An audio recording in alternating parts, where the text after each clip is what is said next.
बाहर्ता विवसंवर्तो वागर्तो प्रतिपत्तये जगदस्फिरतो वन्दे पार्वतीं परमेश्वरं शिवधनुजवरिष्ठं सर्वकल्याणमूर्तिं परसकपलकस्तं शोभितं बोधकेनामरुणकुसुमबालां जालरम्बोदरन्दं नमः हृदयनिवासं श्रीगणेशं नमामि माणिक्यवीणोपतालयञ्जिर्मकालसामञ्जलवाक्विलासमाहेदिक्कुदिकोमलाङ्गीं मादङ्गदन्तामनुशास्वरामि चतुर्भुजे सुन्दरबलामकं शेकुचोरणे कुङ्कुमराभशोभे पुण्ड्रेक्षुदपाशाङ्कुशपुष्पबाणकस्ते हस्ते नमस्ते जगदे गदमातः शडारणं कुङ्कुमरक्तवर्णमखामयं दिव्यमयूरवागनं रुद्रकशीलं सरसिन्ननादं गुगं शरणं शतकं प्रपत्ते பக்தி உலகம் சேனல் வாயிலாக அனைவரும் இந்த காணொளி பதிவிலாக சந்திப்பதன் மூலம் பெருமகிழ்ச்சி அடைகிறது. ஹரிகர ஜோதிட நிலையம் நம்ம கடந்த பதிவுகளில்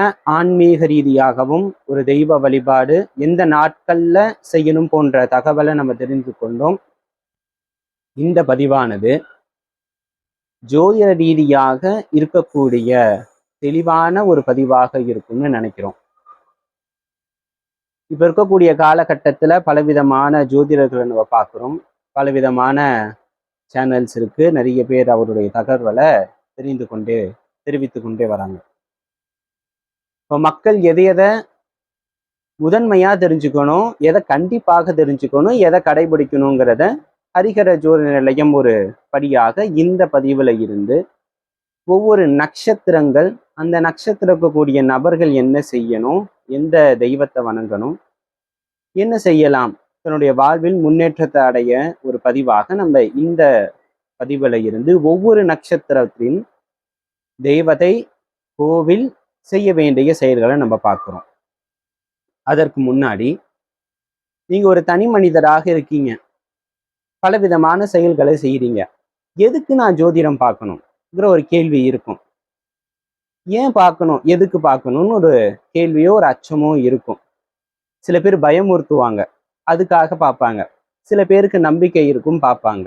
ஏன் பார்க்கணும், எதுக்கு பார்க்கணுங்கிற ஒரு தெளிவை நம்ம தெரிஞ்சுக்கிட்டு இன்றைய பதிவுக்கு நம்ம போவோம். வள்ளுவர் அழகா சொல்வார், தெய்வத்தினால் ஆகாதலினும் முயற்சிதன் மெய் வருத்த கூலி தரும்னு சொல்றார். அப்ப என்ன அங்க ப்ரிஃபர் பண்றார், முதல்ல தெய்வம்னு சொல்றார். நம்மளுடைய செயல்திறன் ஒரு 100% வச்சுப்போம். ஒரு 100% இதுவாக இருந்தாலும் நம்ம சதவீதத்துல பேசுவோம். 100% வச்சுக்கிட்டா நம்மளுடைய முயற்சி 80% வச்சுப்போம். கடைசியாக இருக்கக்கூடிய 20 தெய்வம் உடைய செயலும், உங்களுடைய பூர்வ புண்ணியமோ, உங்களுடைய லக்கோ, அதுல கண்டிப்பா அந்த 20% அடங்கும். அப்ப ஃபர்ஸ்டே அந்த 20% பிடிச்சிட்டோன்னு வச்சுக்கோங்க, பேலன்ஸ் இருக்கக்கூடிய 80 வந்துடும். இதுதான் பேட்டர்ன். அப்ப ஏன் ஜோதிடருக்கும் ஒரு செயல் கொடுக்குறோம்னா, அதே வள்ளுவர் சொல்வார், காலம் கருதி இருப்பர் கலங்காது ஞானம் கருதுபவர். டைமுக்குன்னு ஒரு வேல்யூ இருக்கு. நீங்க நம்ம என்னதான் செயல்பாடுகள் செஞ்சாலும் அந்த நேரத்துல நீங்க செய்யறது தான் அழகு. காலைல டிஃபன் சாப்பிட்றது எத்தனை மணிக்கு சாப்பிட்றோம், 8ல இருந்து 9. இப்ப இரவு உணவையும் 7 மணிக்குள்ள சாப்பிடுங்கன்னு எல்லாரும் பரிந்துரைக்கிறாங்க. அப்ப டைமிங்கிறதுக்கு ஒரு வேல்யூ இருக்கு, ஒரு செயல்திறன் இருக்கு. ஒரு சில விஷயங்கள்ல ஒரு சில நேரத்துல செய்ய சொல்லதான் அது நல்ல ஒரு பலன்களை உங்களுக்கு கொடுக்கும். பிரச்சனை இல்லாம சுமூகமா நீங்க ஈஸியா முடிச்சிருவீங்க.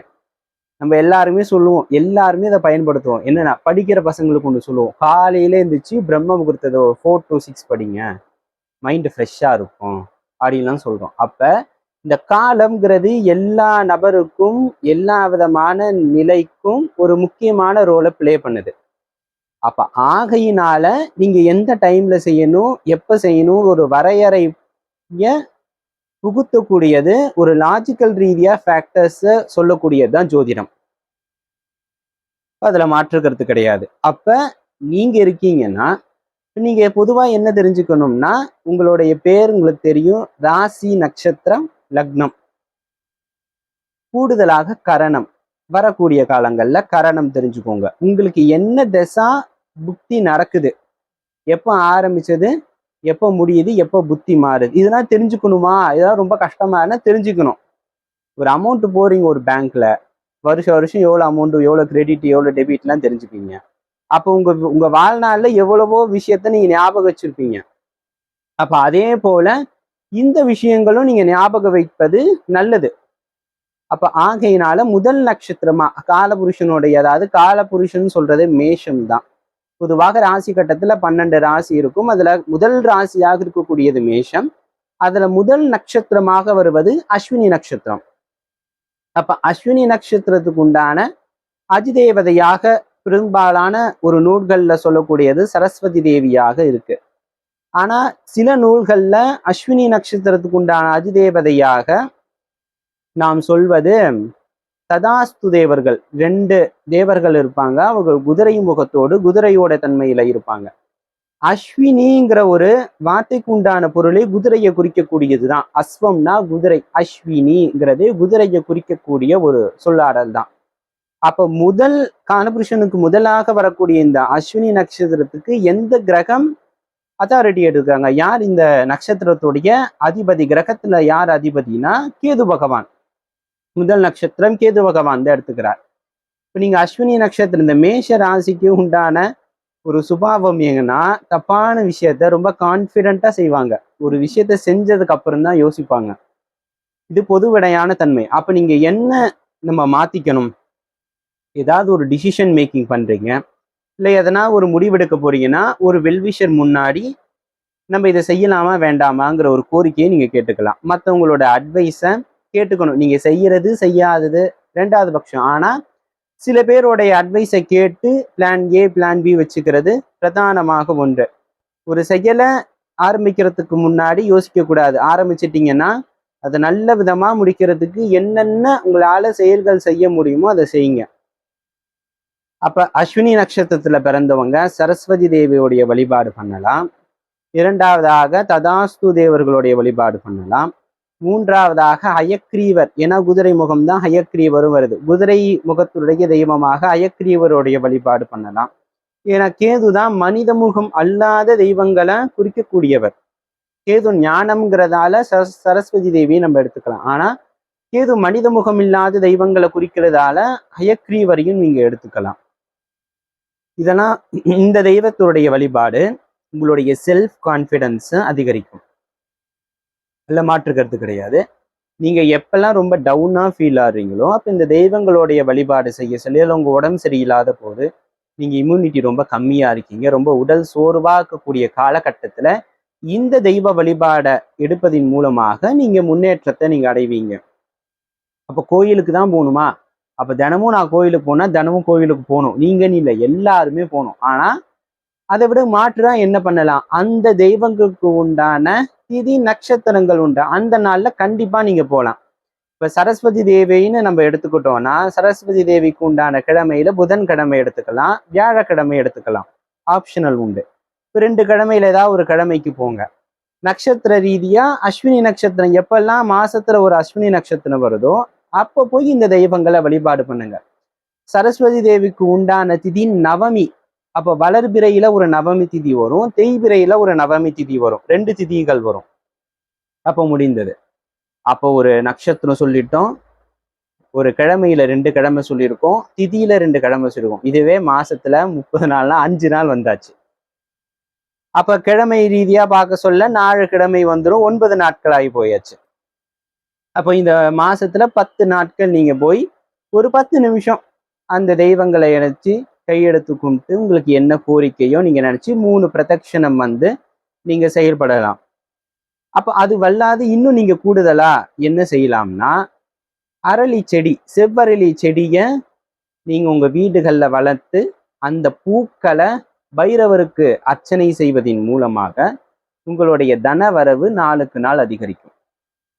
இப்ப செவ்வரளி செடி எங்க இருந்தாலும் நீங்க நட்டு வைங்க. கோயில்கள்ல எங்கேயாவது இடம் இருந்தா உங்களுடைய பங்கா அந்த செடிகளை நட்டு வைப்பது பத்தாது, தினமும் சென்று தண்ணி ஊற்றணும். அப்போ ஒரு கோயில்ல ஒரு செடி வச்சு தண்ணி ஊத்துறீங்கன்னா ரெகுலரா நீங்க கோயிலுக்கு போக ஆரம்பிச்சிருவீங்க. செயல் வந்துருதா? நீங்க மிஸ் பண்ண மாட்டீங்க. அப்ப அந்த செடி உங்களுக்காக காத்திருக்கும். நம்ம ஓனர் வச்சாரு தண்ணி ஊத்து வருவாரு, அந்த செடிக்கு தண்ணி ஊத்துங்க. அது 2வது வகையாக ஒரு நல்லது. 3வது ரீதியாக என்ன ஒரு முக்கியமான விஷயம்னா, இது பொது தகவலும் கூட. நம்ம எல்லாருமே கோயிலுக்கு போவோம், கோயிலுக்கு போய் சுவாமியெல்லாம் பார்ப்போம், தரிசனம் பண்ணுவோம். அங்க பிரசாதம்னு ஒண்ணு தருவாங்க. சில பேருக்கு பிரசாதம்னா என்னன்னு என்ன மைண்ட்ல வச்சிருப்பாங்கன்னா சாப்பாடு தான் பிரசாதம். அது பிரசாதம், அது வேற.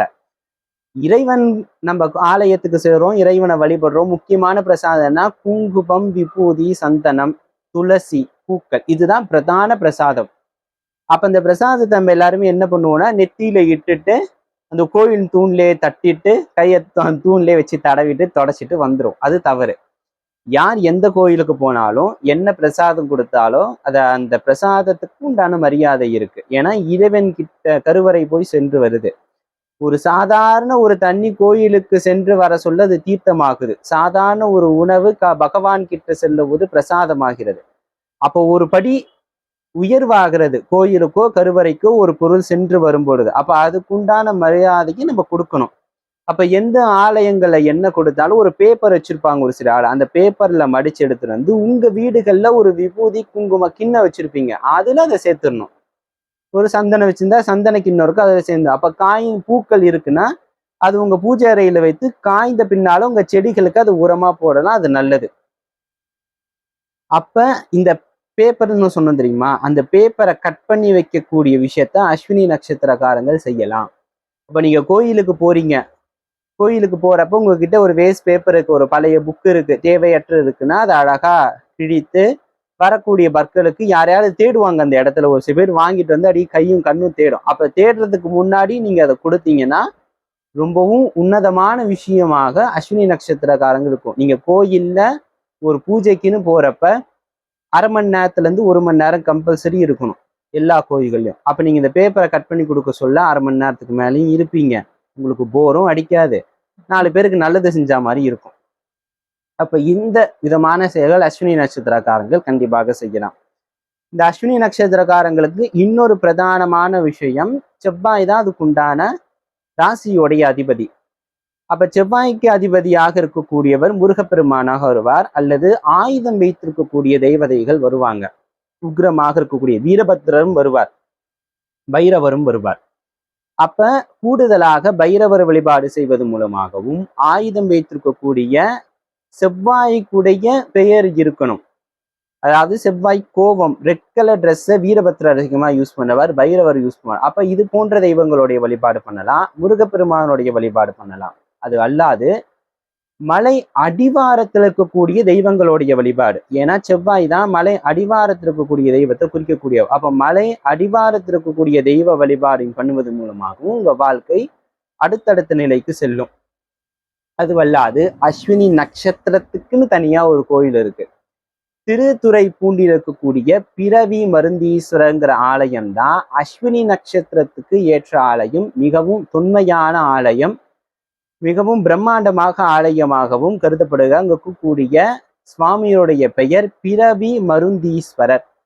இந்த ஆலயத்துக்கு நீங்க செல்ல வேண்டிய காலகட்டம்ங்கிறது அஸ்வினி நட்சத்திரம் இருக்கக்கூடிய காலம், அல்லது அமாவாசை அல்லது பௌர்ணமி, இந்த தினங்கள்ல, அல்லது நீங்க பிறந்த கிழமை, இந்த 4 நாட்கள்ல ஏதாவது ஒரு தினத்துல போய் நீங்க சுவாமியை நீங்க வழிபாடு பண்ணலாம். பகல் 12 மணிக்குள்ள நீங்க தரிசனம் பண்ணுவது ஃபர்ஸ்ட் கிளாஸா உத்தம ரீதியா சொல்லும். நீங்க மாலை வேலை சென்றப்படக்கூடியது யார் யாருக்கு செவ்வாய் அஸ்தங்கமாக உள்ளார்களோ, அல்லது செவ்வாய் அஸ்வினி நட்சத்திரத்துல இருந்து இது யார் வேணாலும் பயன்படுத்தலாம். யாராவது ஒருவருக்கு லக்னம் அஸ்வினி நட்சத்திரமாக இருக்கலாம், அல்லது அஸ்வினி நட்சத்திரத்துல இருந்து ஏதாவது ஒரு கிரகம் திசையோ புத்தியோ நடத்தலாம்.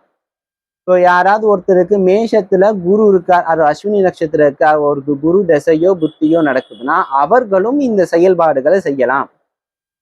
அப்ப அவர்களும் இந்த காலகட்டத்துல திருத்துறைப்பூண்டியில் இருக்கக்கூடிய பிறவி மருந்தீஸ்வரர் ஆலயம் சென்று 12 மணிக்குள்ள சுவாமி தரிசனம் செய்து அங்க ஒரு 3/4 மணி நேரம் அல்லது 1 மணி நேரம் அல்லது 1.5 மணி நேரம் 2 மணி நேரம் ரொம்ப சூப்பர். அந்த காலகட்டத்துல இருந்து சுவாமி தரிசனம் செய்து அந்த கோயில்களை 3 சுற்று வலம் வந்து 27 அல்லது 36 நெய் தீபம் அந்த ஆலயத்துல ஏத்துங்க, அல்லது அந்த ஆலயத்துக்கு எண்ணெய் வாங்கி கொடுங்க, அல்லது நெய் நல்லெண்ணெய் தீபம் வாங்கி கொடுங்க. கருவறையில ஏற்ற, அதாவது இந்த தீபம் ஏற்றுறதை விட ஒரு படி மேல நீங்க எண்ணெய் வாங்கி கொடுத்து எந்தெந்த ஆலயத்துல கருவறையில தீபம் ஏற்றுவாங்க. சில ஆலயங்கள்ல கருவறைக்கு தீபம் எண்ணெய் இல்லாம பல ஆலயங்கள் உண்டு. அல்லது நீங்க எண்ணெய் வாங்கி கருவறையிலே நீங்க அர்ச்சகரிடம் கொடுத்து ஏற்றுவது மூலம் ரொம்பவும் பிரசித்தமா நீங்க என்ன பிரார்த்தனை வைக்கீங்களோ அது மிக விரைவில் நடக்கும். அதே போன்றது நெய். இது போன்ற பொருட்களை நீங்க அந்த கோயிலுக்கு கொடுத்து நீங்க பிரார்த்தனை வழிபடின் மூலமாக உங்களுக்கு என்ன கோரிக்கையோ, நீங்க வாழ்வில எந்த அடுத்த கட்டம் செல்லணுமோ அதை பரிபூரணமாக சென்று சுவாமியை நீங்க அடைவீங்க.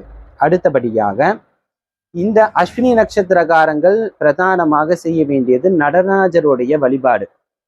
வருஷத்துக்கு 6 நடராஜருடைய அபிஷேகங்கள் வரும். அப்ப அந்த நடராஜருடைய அபிஷேகம் வழிபாடு மூலமாக நீங்க எந்த செயல் செய்தாலும் அது மிக சீக்கிர நிலையில வெற்றியே அடையும். அப்ப அஸ்வினி நட்சத்திரக்காரங்கள் தினமும் நடராஜரை புகைப்படத்தை பார்க்குவது மூலமாகவும் இல்ல நடராஜரை சென்று தினமும் தரிசிப்பது மூலமாகவும் சிறந்த பலன்களை அடைவாங்க. ஒரு வாரம் செஞ்சு பாருங்க. நான் செஞ்சது அப்படியே கூட எடுத்துக்கணும்னு அவசியம் இல்லை. ஒரு 11 நாள் செஞ்சு பாருங்க, இல்ல ஒரு வாரம் செஞ்சு பாருங்க, இல்ல 3 நாள் செஞ்சு பாருங்க. கண்டிப்பா உங்களுக்கு மனமாற்றம்ங்கிறது நடக்கும். அதே போல இந்த அஸ்வினி நட்சத்திரக்காரங்கள் எந்த விதமான முக்கிய செயல்பாடு செய்வதின் சதய நட்சத்திரத்து அன்று நீங்க தொடங்குவது உங்களுக்கு நல்ல முன்னேற்றத்தை கொடுக்கும். கூடுதலாக சதய நட்சத்திரத்துக்கு உண்டான அதிபதியாக இருக்கக்கூடிய நாகர், ராகுவுடைய நட்சத்திரம், நாகதேவர் அல்லது சித்திரகுப்தருடைய வழிபாடு அல்லது குபேரருடைய வழிபாடு செய்வதன் மூலமாக உங்களுக்கு என்ன கோரிக்கையோ அந்த விஷயம், நீங்க எந்த விஷயத்துக்காக ஒரு செயல்பாடு நீங்க எடுக்கிறீங்களோ அது மிக விரைவில் நடக்கும். நீங்க சதய நட்சத்திரத்தை அண்டு ஒரு செயலை நீங்க ஆரம்பிச்சீங்கனாலும் மிக சிறந்த எடுத்துக்காட்டு உங்களை வாழ்வையில சில முக்கியமான விஷயங்கள் அந்த நட்சத்திரத்தின் மூலமாகவே கூட நடக்கும். அப்ப இது போன்ற தகவல்களை ஹரிஹர ஜோதிட நிலையம் மூலமாக நீங்க அறிந்து கொள்ளலாம். ஸோ இந்த காணொலி பிடிச்சிருந்தா லைக் பண்ணுங்க, ஷேர் பண்ணுங்க, கமெண்ட் பண்ணுங்க, சப்ஸ்கிரைப் பண்ணுங்க. உங்களுடைய ஃப்ரெண்டு அஸ்வினி நட்சத்திரக்காரர்களாக இருக்கலாம், இல்லை உங்களுக்கு உங்களுடைய வீட்டு நபர்கள் அஸ்வினி நட்சத்திரத்துல இருக்கலாம். அப்ப இந்த அஸ்வினி நட்சத்திர வழிபாடு செய்யுங்க. இதெல்லாம் மூலமாக இருப்பது மகா கணபதி. ஏன்னா கேதுவோடைய அதிபதியாக இருக்கக்கூடிய மகா கணபதியையும் நீங்க இந்த அஸ்வினி நட்சத்திரம் வழிபடும் மூலமாகவும் சிறந்த பலன்களை அடைவீங்கன்னு சொல்லி அடுத்த ஒரு பதிவுல சந்திப்போம். நன்றி, வணக்கம்.